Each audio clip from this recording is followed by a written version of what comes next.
God touched Nebuchadnezzar by displaying before him the faithfulness and the intelligence and the power of God in the lives of these 4 young princes.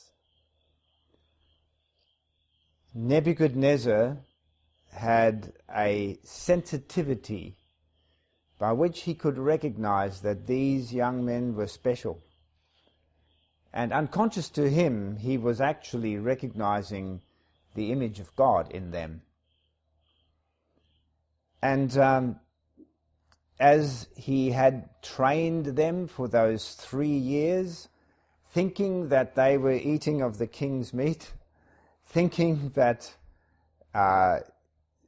that by giving them the names of his gods, they would be strategically influenced to lose their faith. But these young men were used of God to outwit this strategic man. And so God had conditioned Nebuchadnezzar, his mind, and paved the way for the next inroad, the next step to impact Nebuchadnezzar's heart by using Daniel in a very meaningful manner.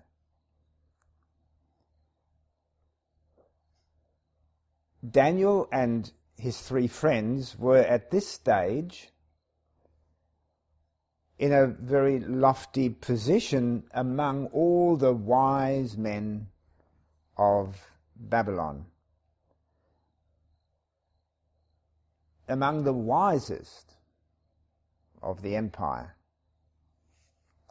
And so God had set the stage by his direct intervention so that he could now come with the next step.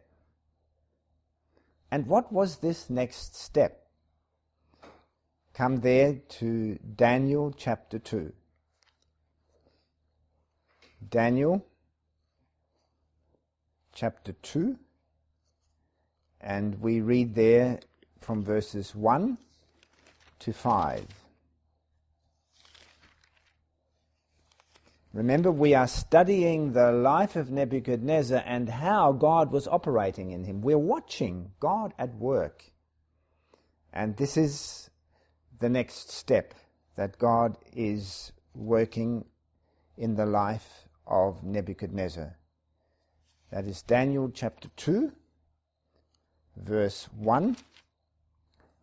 And in the 2nd year of the reign of Nebuchadnezzar, Nebuchadnezzar dreamed dreams, wherewith his spirit was troubled, and his sleep brake from him.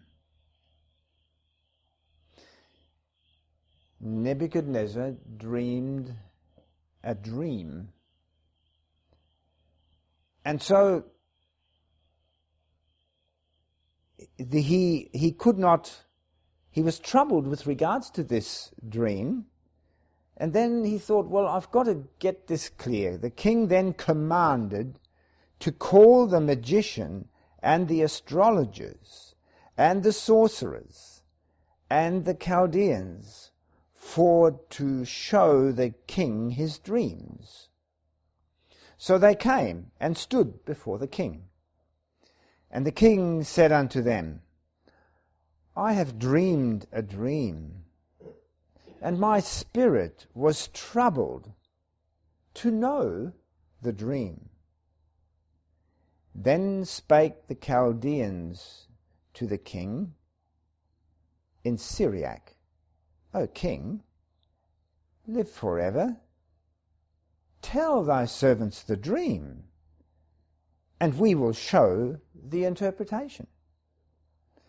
The king answered and said to the Chaldeans, "The thing is gone from me. If you will not make known unto me the dream with the interpretation thereof, you shall be cut in pieces, and your houses shall be made a dunghill." And then they remonstrated with him. "Oh, king, this is not fair. We can interpret a dream, but we can't tell you the dream that you had." Verse 11, they said, "It is a rare thing that the king requireth, and there is none other that can show it before the king except the gods, whose dwelling is not with flesh." For this cause the king was angry and very furious, and commanded to destroy all the wise men of Babylon. And the decree went forth that the wise men should be slain. And they sought Daniel and his fellows to be slain. We see a very interesting scenario of events here, which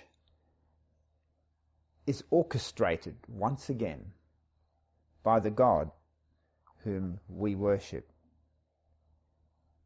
We see God at work in a world of sin and idolatry, where only threats of destruction and bewildering perplexities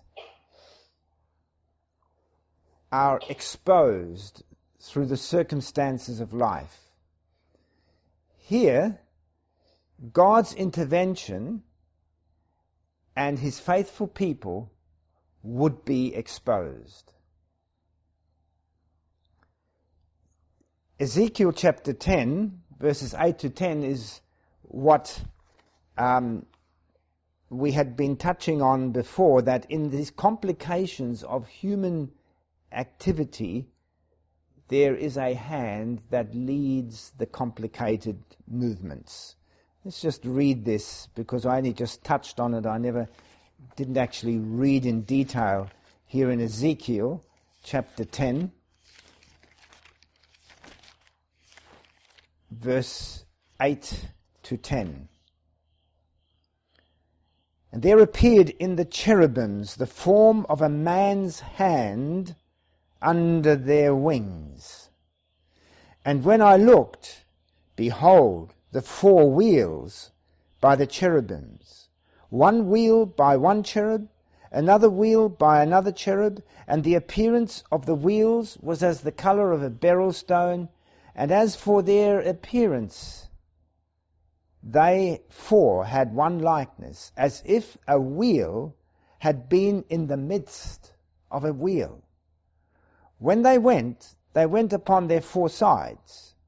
They turned not as they went, but to the place whither their head looked, they followed it. They turned not as they went." And so there were these wheels within wheels, and the hand of a man was coming from underneath the wings of the angels and conducted those wheels. Sister White throws a beautiful light under inspiration here, and it's from Education, page 178, paragraph 1.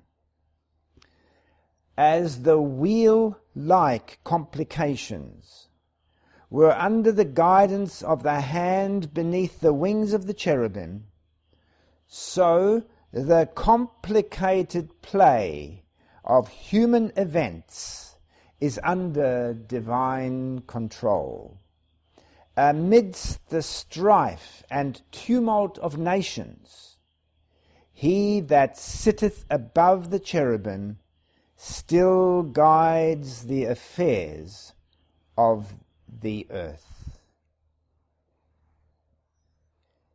And so we have this pleasant circumstance in which Daniel and his friends find themselves at this time.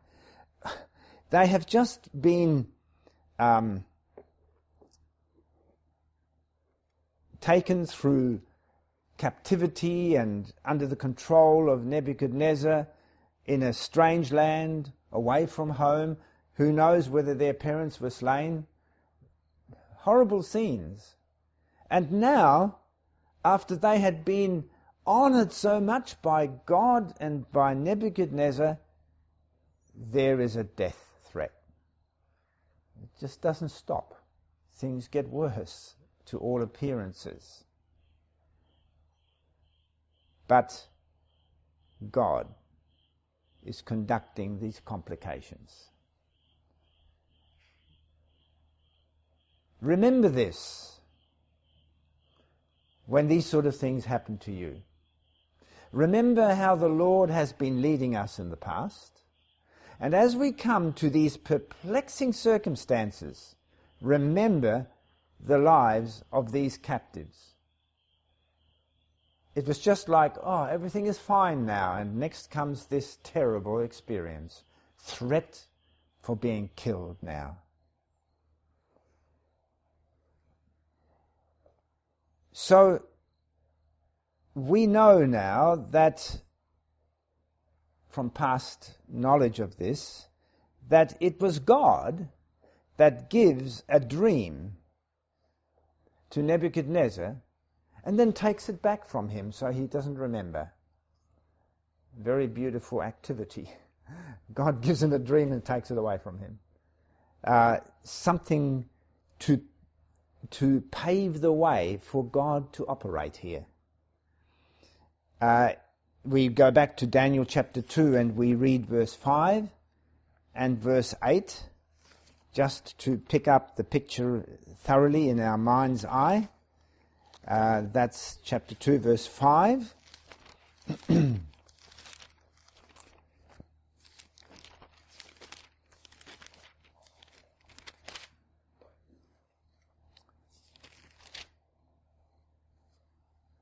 The king said to the Chaldeans, "The thing is gone from me." So, because the thing is gone from me, you better tell me what the dream was. And they were right, weren't they? You're asking an impossibility here. And then in verse 8, the king answered and said, "I know of certainty that you would gain the time, because you see the thing is gone from me." The king is waking up to something. He's discovering that these wise men of his were not really as capable as what he had thought they were. And he said, if you are really these people who can be magicians and astrologers, you should be able to tell me my dream as well as the interpretation thereof.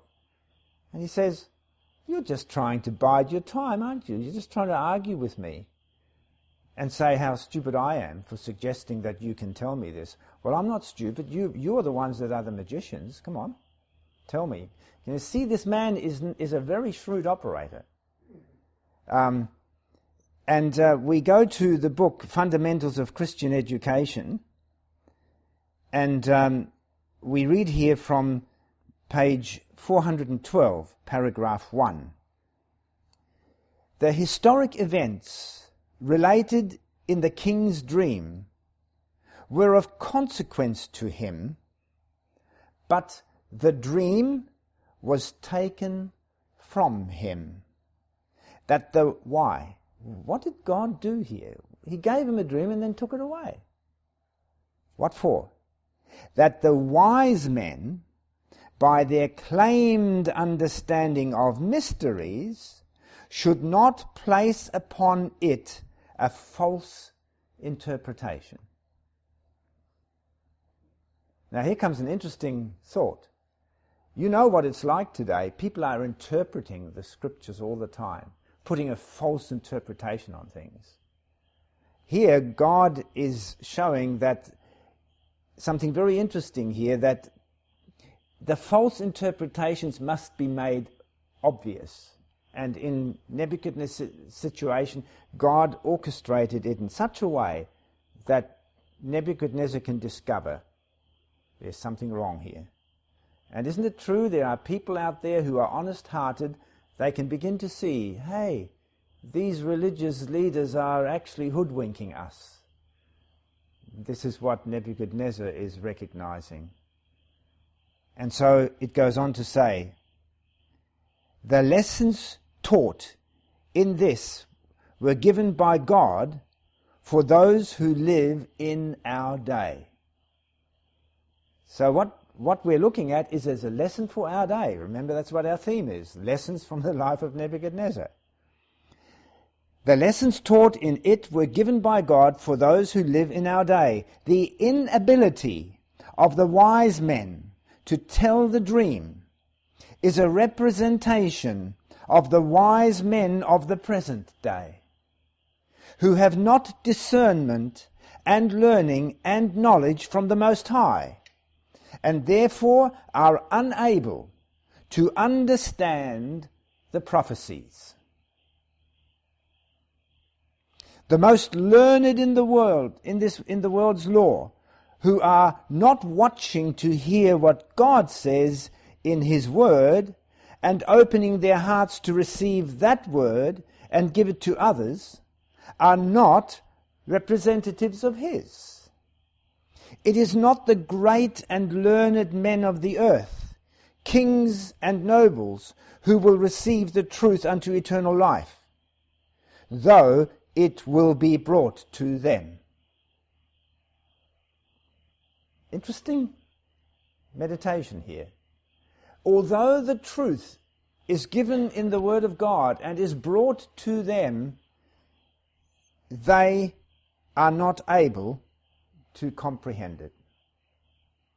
And here is the description of that in these Chaldeans. This is the lesson from Nebuchadnezzar's experience for us today. And now notice, as they are saying to him, just a moment, Nebuchadnezzar, you are asking an impossibility from us.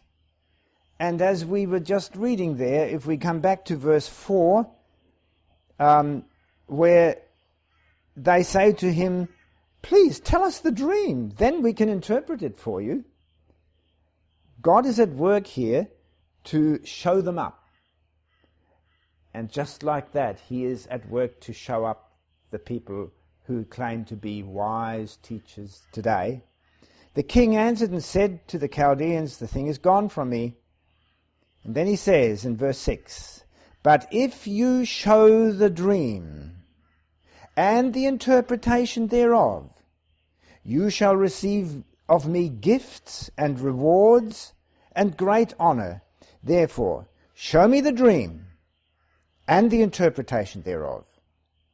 They answered again and said, let the king tell his servants the dream, and we will show the interpretation of it.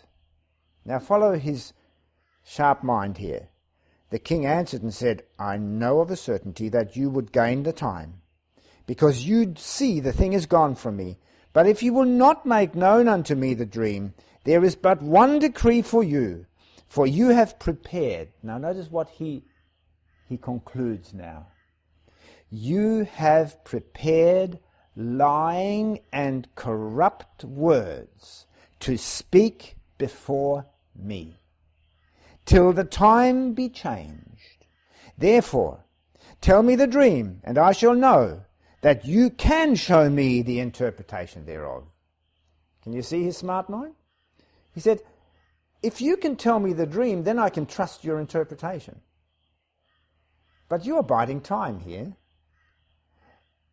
I've trusted you to tell me these things, but you have been preparing lies to me. And is not this exactly what the teachers of today's denominations are doing? They are preparing lies. And the genuine person, although they are not Christians, they can see, hello, there is something wrong here. And this is Nebuchadnezzar. He says, hello, you've been lying to me. I've got a decree for you. Because he was king, he said, I'm going to kill you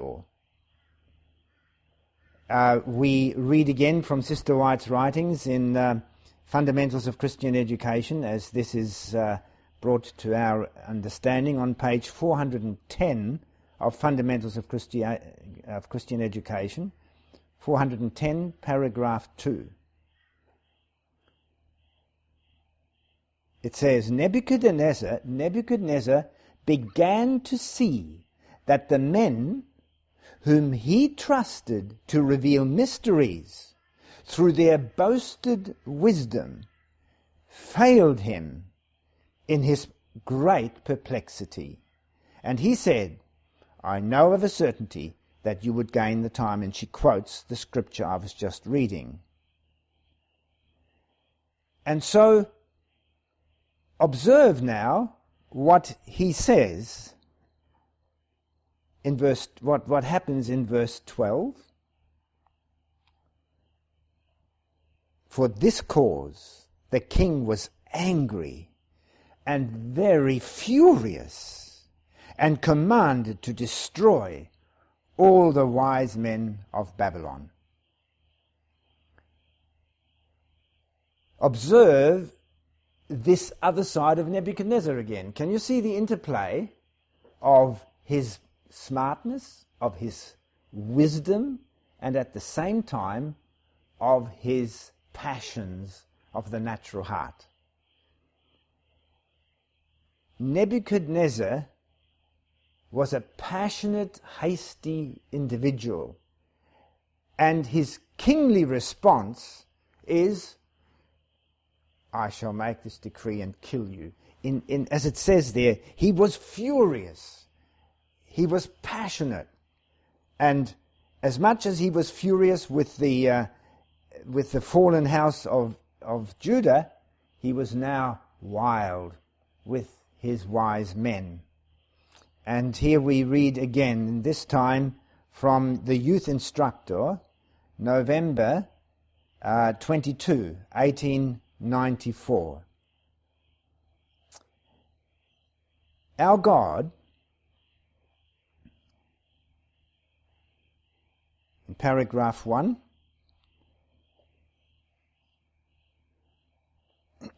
our God is, and he is, a rewarder of them that diligently seek him. Daniel sought the Lord when the decree went forth to slay all the wise men of the kingdom of Babylon, because they could not relate or interpret a dream which had gone from the king's mind. Nebuchadnezzar demanded not only the interpretation of the dream, but the relation of the dream itself. If the wise men would supply this, he would accept it as a proof of their claim as magicians and astrologers. The magicians were full of fear and trembling. They declared that the request of the king was something unreasonable, and the test beyond that which had ever been required of any man. The king became furious and acted like all men who have great power and uncontrollable passions. This is the heathen king. Uncontrollable passions. Cross the path, go contrary to what he believes, and look out. This is the natural heart. We're examining what would we do in the object lesson here. Do we get uncontrollably passionate sometimes? This is the natural heart. He decided that every one of them should be put to death, and as Daniel and his fellows were numbered with the wise men, they also were to share this fate. This manner of action is what we may expect from men who are in high authority and are controlled by unholy passion. Controlled by unholy passion. That's what we can expect even today. So can we see the lessons coming forth here? And in this intense moment of God, through the revelation of the dream and taking it away from him and revealing the lying powers of these magicians, God is laying the foundation for a most profound, powerful exposure of himself to King Nebuchadnezzar. We go there to verse 13 now, as God uses this occasion, placing Daniel and his 3 friends into jeopardy, causing them to go to God, help! I love the picture that is developing. You actually see that even the children of God are pleading with God for help here, but God is right behind the scene, the hand behind the complications. Can you remember that? Here in verse 13 now. And the decree went forth that the wise men should be slain, and they sought Daniel and his fellows to be slain. Then Daniel answered with counsel and wisdom to Arioch, the captain of the king's guard, which was gone forth to slay the wise men of Babylon. He answered and said to Arioch, the king's captain, Why is the decree so hasty from the king? Then Arioch made the thing known to Daniel. So Daniel didn't even know what was going on. Why was he supposed to die? Tell him, what's going on? Why is the king so furious? And did you notice again this personality of Daniel? He answered with counsel and wisdom to Arioch. Because he came across in this beautiful, meek and humble way, the captain of the king's guard was prepared to talk with him.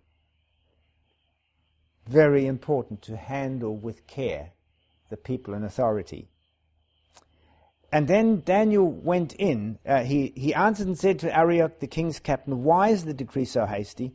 Then Arioch made the thing known to Daniel. Then Daniel went in and desired of the king that he would give him time, and that he would show the king the interpretation. Then Daniel went to his house. Now notice this. Now the church comes together. The church, remember? 2s and 3s, wherever Jesus is. Then Daniel went to his house and made the thing known to Hananiah, Mishael, and Azariah, his companions, that they would desire mercies of God, of the God of heaven, concerning this secret, that Daniel and his fellows should not perish with the rest of the wise men of Babylon. There was a threat. Right? Here was the church of God, a group of faithful people in danger. And they come together and plead with God. And God is right behind the whole thing.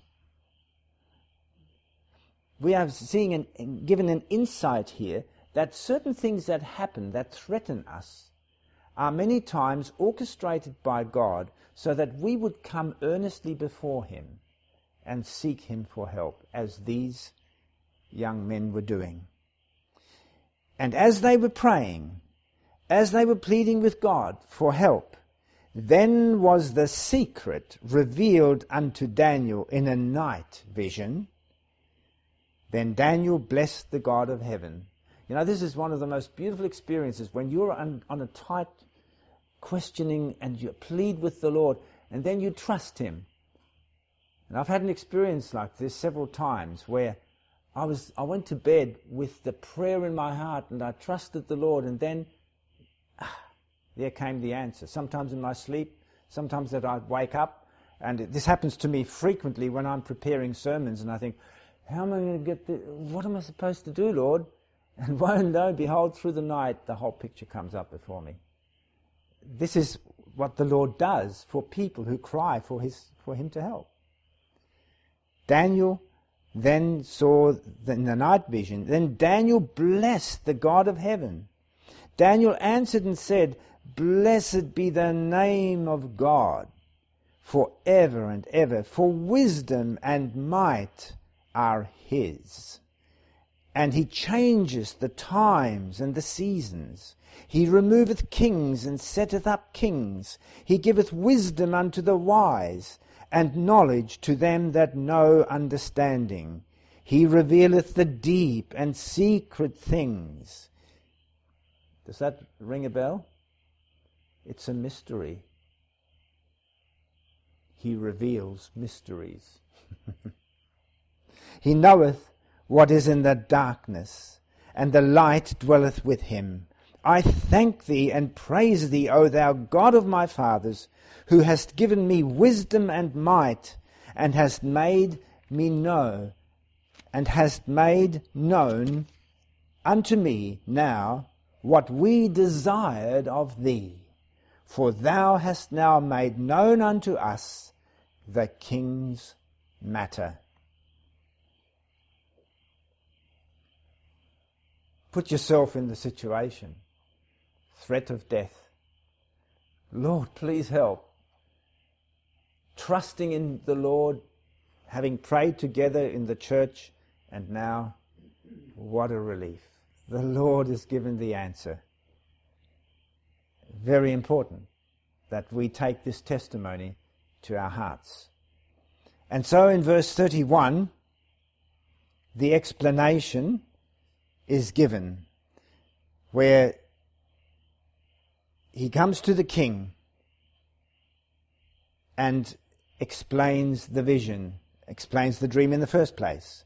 Verse 31, "Thou, O king, sawest, and behold, a great image. This great image, whose brightness was excellent, stood before thee, and the form thereof was terrible.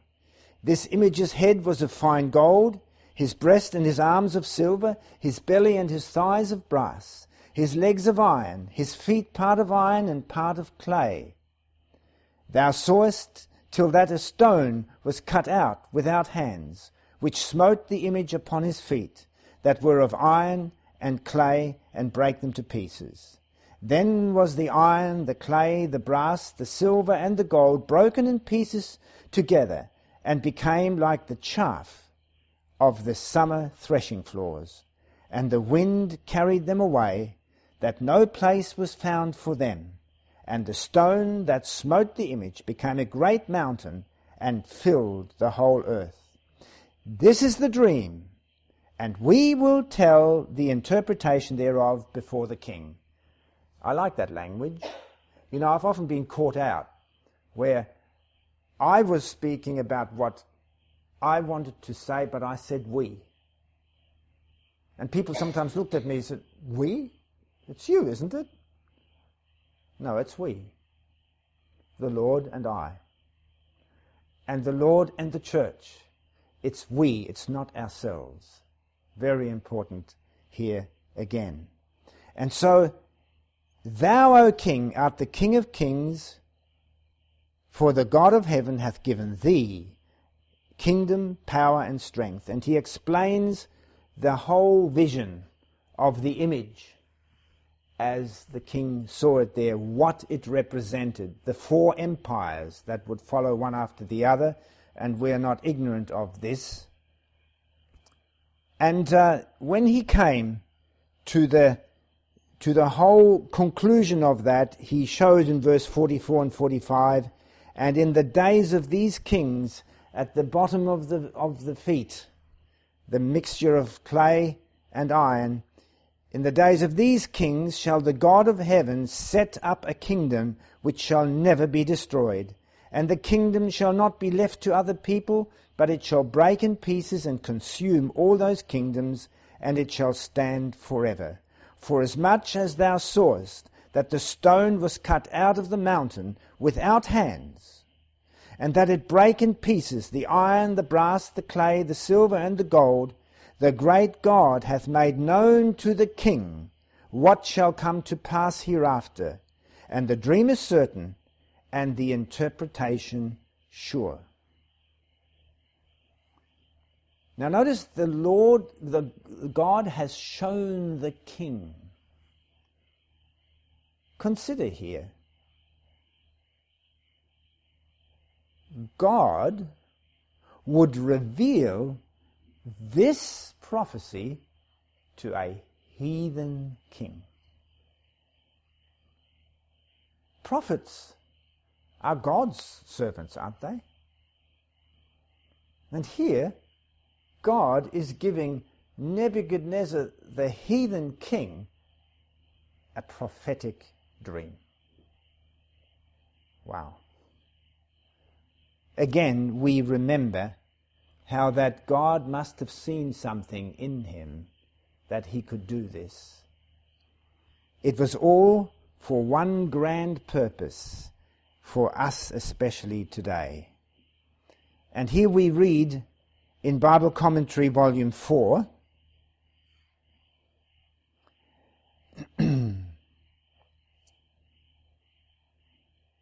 Bible Commentary, Volume 4, reading there from page 1169 in paragraph 3, where it says,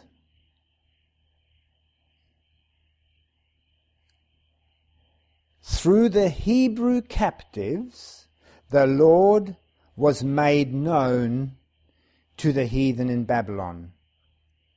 This idolatrous nation was given a knowledge of the kingdom the Lord was to establish, and through his power maintain against all the power and craft of Satan. Daniel and his fellow companions, Ezra and Nehemiah and many others were witnesses for God in their captivity. The Lord scattered them among the kingdoms of the earth.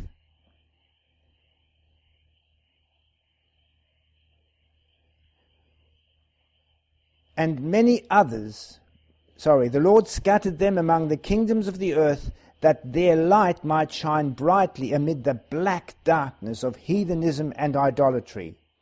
To Daniel, God revealed the light of his purposes, which had been hidden for many generations.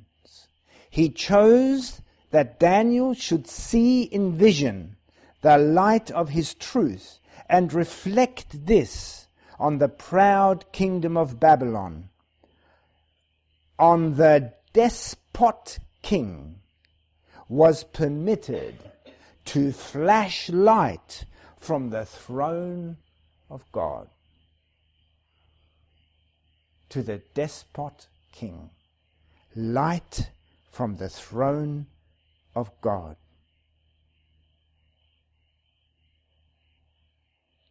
Nebuchadnezzar was shown that the God of heaven was ruler over all the monarchs and kings of earth. His name was to go forth as the God over all gods. God desired Nebuchadnezzar to understand that the rulers of earthly kingdoms had a ruler in the heavens. God's faithfulness in rescuing the three captives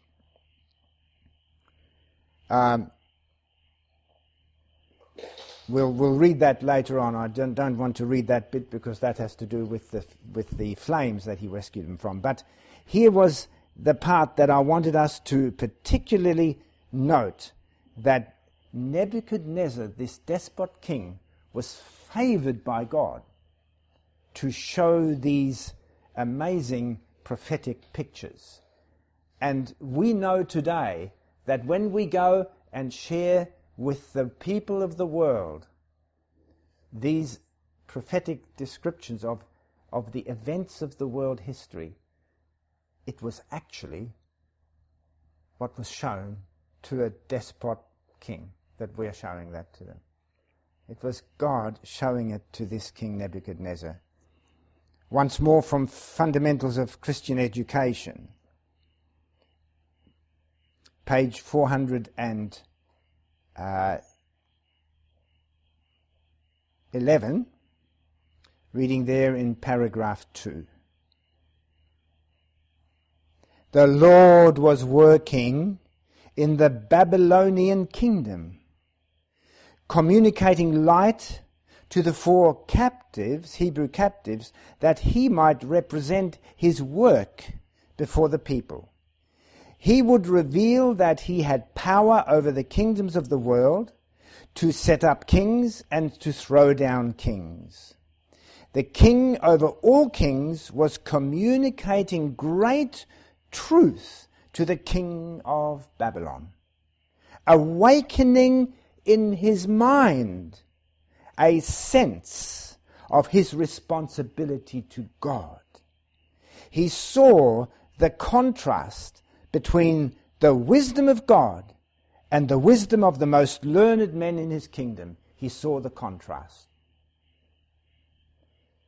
And so our mind is being carefully illuminated here to consider that God had Nebuchadnezzar in favor to use him as an agent through which all the nations of the world could be illuminated by. It was not a representation from a religious source. It was a representation from a heathen source. But it was God who gave the vision to this heathen person. And so we see this beautiful way in which God was making inroads. Did you notice here? It was affecting his mind that God had given this to the king, so that he, King Nebuchadnezzar, would realize the responsibility that he as a king had to his king who was over him. And behold how Nebuchadnezzar responded. How did he respond when this became clear to him that Daniel's God knew the dream and the interpretation thereof? When he saw that, wow, the God of the Hebrews was greater than all the gods that he was worshipping. Well, what happened? Verse 46. Then the king Nebuchadnezzar fell upon his face and worshipped Daniel, and commanded that they should offer an oblation and sweet odors unto him. Here was the king of a world empire falling off his throne on his face and worshipping. The king answered unto Daniel and said, Of a truth it is that your God is a God of gods, and a Lord of kings, and a revealer of secrets, seeing thou couldest reveal this secret. And then the king made Daniel a great man, and gave him many great gifts, and made him ruler over the whole province of Babylon, and chief of the governors over all the wise men of Babylon. Then Daniel requested of the king, and he set Shadrach, Meshach, and Abednego over the affairs of the province of Babylon, but Daniel sat in the gate of the king. The heart of Nebuchadnezzar did not now behave like an unbeliever. Now God had touched the secret chambers of his heart and touched him to give God glory. And he fell down and worshipped. And as you said, as we read there, your God is truly a God of gods and a Lord of kings. He was touched to the core. And mark this, Nebuchadnezzar was struck deep so that he fell on his face. He was deeply convinced, deeply convicted. And here in Bible commentary we were reading before on page 4 Bible commentary 1169, we now go to 4 Bible commentary the same page, paragraph 1 and 2 now. It says, Nebuchadnezzar felt that he could accept this interpretation as a divine revelation, for to Daniel had been revealed every detail of the dream. The solemn truths conveyed by the interpretation of this vision of the night made a deep impression on the sovereign's mind, and in humility and awe he fell upon his face and worshipped. Nebuchadnezzar saw clearly the difference between the wisdom of God and the wisdom of the most learned men of his kingdom. He saw clearly.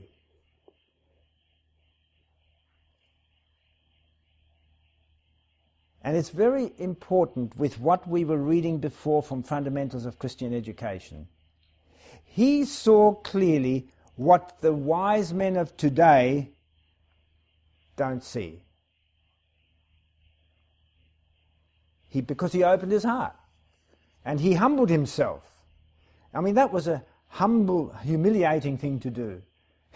He's sitting on his throne and he goes flat on his face. Because he's convicted, he's overwhelmed. And the genuine integrity of this man is now, okay, here is a truly wise man. I've already been convinced beforehand that these young men were, extra bright, but now this is more than natural. And so he promotes them into those high positions as we were reading there on page 40, on verse 48 and 49. And now we read the Fundamentals of Christian Education.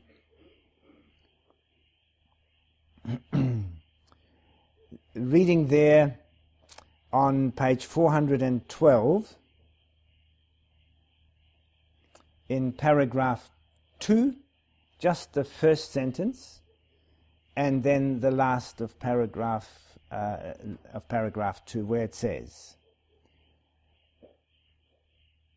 Daniel's exposition of the dream given by God to the king resulted in his receiving honor and dignity.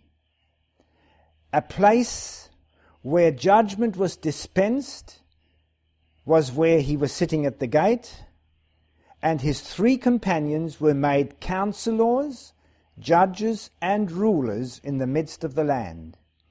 These men were not puffed up with vanity, but they saw and rejoiced that God was recognized above all earthly potentates, and that his kingdom was extolled above all earthly kingdoms. There's nothing wrong with God's church to be very happy, very proud of their God. Nothing wrong with that. They are not proud of themselves, but they rejoice what God can do, and they are uplifted into high esteem, but not in their own eyes. And this is another important lesson here, that when God's people relate correctly to the authorities and the authorities promote them, they will remain humble because they know that it has been God, not them. And so these events made a large impression upon Nebuchadnezzar's mind, as we read. Nebuchadnezzar was deeply convinced. He fell on his face. And I want you to just think for a moment, when was it in your experience when you were deeply convinced about something? Your soul thrilled within you. Wow, this is wonderful. And you gave your heart to the Lord in the same sort of expression maybe as Nebuchadnezzar did. Powerful convictions, sincere commitment, making changes to what we were used to doing because of the commitment and the convictions that strike us. And then think back where you made those convictions, and you had those convictions and you made those changes, and then after a period of time, did you still feel the same powerful conviction, or has it become a little bit sort of diminished? What is there in the words to Ephesus, to the church in Ephesus in Revelation? I have something against you. What? You have lost your first love. That's what happens to church people as much as to Nebuchadnezzar. So deeply convicted, so full of the love of what the Lord had shown him. And what happens after a period of time? What do we learn of ourselves by looking at Nebuchadnezzar? Here it is. In Prophets and Kings, page 503. Prophets and Kings, 503, paragraph 2. The king had acknowledged the power of God, saying to Daniel, of a truth it is that your God is a God of gods and a revealer of secrets. For a time afterward, Nebuchadnezzar was influenced by the fear of God. But his heart was not yet cleansed from worldly ambition and a desire for self-exaltation. The prosperity attending his reign filled him with pride. In time, he ceased to honor God and resumed his idol worship with increased zeal and bigotry. How can that be? He's been deeply impressed, and he drifted away from that impression over time. We read it there again. For a time, Nebuchadnezzar was influenced by the fear of God. But there was still a condition within that wasn't completely changed. And here we have this amazing appreciation that a natural heart can be deeply impressed by God. But a deep impression and a deep conviction is not lasting. It has to be reignited again, and has to be reignited again. And this is what we will see, how God works. But here, we will pick up in our next study tomorrow that what Nebuchadnezzar started to do in reference to what we were reading here, he ceased to honor God and resumed his idol worship with increased zeal and bigotry. And that's what happened. And we will go into the detail when he went back to idolatry after such a powerful revelation and commitment. So here we have the lessons to learn about ourselves. That we are as prone as Nebuchadnezzar to have a deep conviction, and then the natural heart comes in and drifts us away from that. And we will continue to let the Word of God unfold to us how God has to work with us, as he did with Nebuchadnezzar, to finally come through as gold. May the Lord help us to keep our mind on track as step by step we go through this revelation of the lessons of Nebuchadnezzar. Amen.